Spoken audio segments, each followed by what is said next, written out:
The trial of a Prince George's police officer comes to an end. Good evening. This is CTV News. I'm Byron Scott. Well, a verdict is in the case of a Prince George's cop accused of pulling a service weapon on a man during a confrontation in Bowie last year. After a quick two-day bench trial, a judge found Officer Jenchevsky Santiago guilty on all counts. Rochelle Metzger at the courthouse with more. What began as a traffic stop for a minor parking violation quickly escalates into a heated confrontation and a police officer holding a gun to a man's head. The incident caught on cell phone video.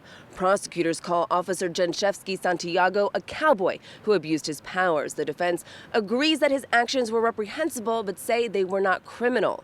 Today, the judge weighed in, issuing his verdict and finding Officer Santiago guilty on all counts.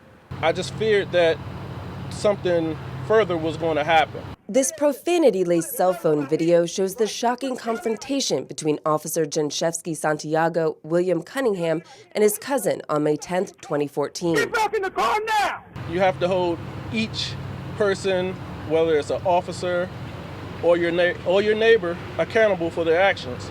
Today, the 26-year-old officer took the stand in his own defense. He testified that he approached two people inside a vehicle with tinted windows, parked illegally in front of a home in a Bowie neighborhood he calls a high drug area. The driver says he was dropping off Cunningham, who says he got out of the car and attempted to enter his home when Santiago ordered him to get back in the car. The defense argues the inexperienced officer was nervous and angry that Cunningham wasn't following orders. At one point, Santiago says the man was walking away and reached for his waistband. That's when he says he pulled his service weapon to gain, quote, tactical advantage, placing it against Cunningham's head and then at his mouth. Prosecutors call the actions excessive and say he was trying to, quote, show off for friends who were there on a ride-along. Officer Santiago absolutely had no right wearing a badge, that he was an individual who did not have the character to wear the badge. I think that's been proven today. The defense concedes Santiago should lose his badge, but argues his actions were not criminal. Today, the judge found the officer guilty of assault, use of a firearm in the commission of a crime of violence, and 2 counts of misconduct in office. There's administrative proceedings that will start now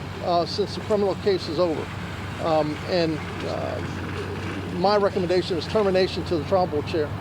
After issuing the verdict, the judge revoked bond. Deputies cuffed Santiago and escorted him out of the courtroom. He faces a mandatory minimum of 5 years in prison and a maximum of 45 years when he's sentenced in January 2016.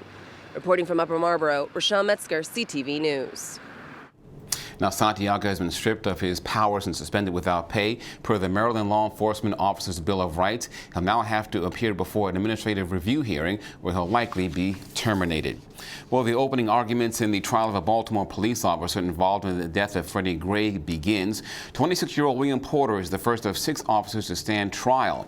The 12-person jury made up of 5 black women, 3 black men, 3 white women, and 1 white man has been selected. In April, Gray suffered a spinal cord injury while being transported in the back of a police van. Porter has pleaded not guilty to involuntary manslaughter, assault charges, reckless endangerment, and misconduct in office. Well, an early morning blaze in Landover Hills leaves 2 people in the hospital. It happened at around 1 o'clock in the morning. Firefighters called to the 4800 block of 66th Place. When they arrived, they found a house fully engulfed in flames. Now, officials say the home had no smoke detectors and the fire appears to have started in a bedroom.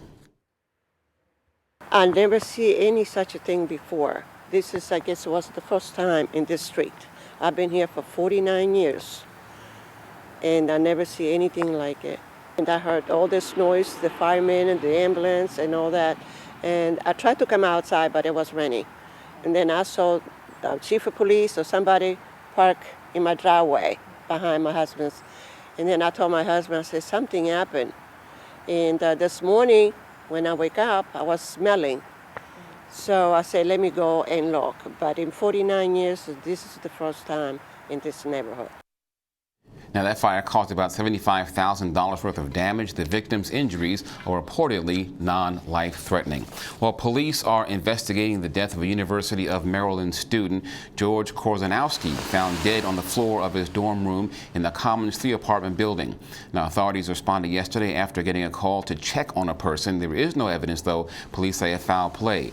Korzanowski was a junior majoring in economics. No word in the cause of his death.